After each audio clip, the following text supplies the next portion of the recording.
Prince Harry and Meghan Markle told a crowd of 60,000 people at a New York COVID concert that where you're born should not dictate your ability to survive.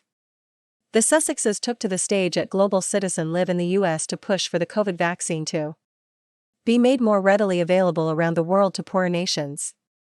Meghan said, "Every single person on this planet has a fundamental right to get this vaccine, but that's not happening.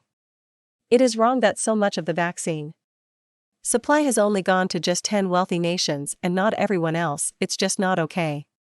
Harry added, "Guys, we have what we need to vaccinate the world." Since moving to the United States last year, the Sussexes have embraced their celebrity status with regular interviews on American television. They have been criticized for regular attacks on the royal family, but also from some quarters for preaching to people on subjects like equality from their position of privilege. In their latest charitable cause, they attended the COVID concert with Harry putting his hand on Meghan's shoulder and saying, "My wife and I believe that where you're born should not dictate your ability to survive." They put on a loved-up display on the stage as they pushed for vaccine equality. Harry said, "Look at all of us here, 60,000 strong together in New York City. Are we prepared to do what's necessary to end this pandemic?" His wife Meghan added, "It is so good to be back here with all of you.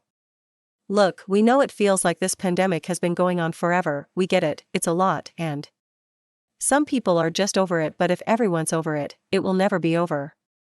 There is so much we can do today that can get us closer to ending this pandemic, and that's why we're all here.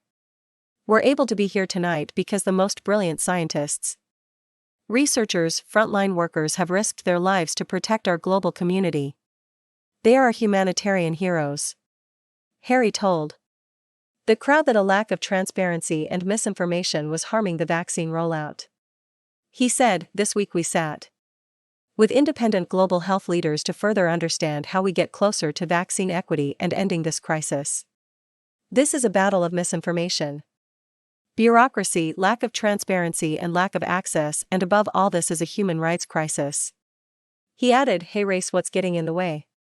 Many countries are ready to produce vaccines, but ultra-wealthy pharmaceutical companies are not sharing the recipes to make them.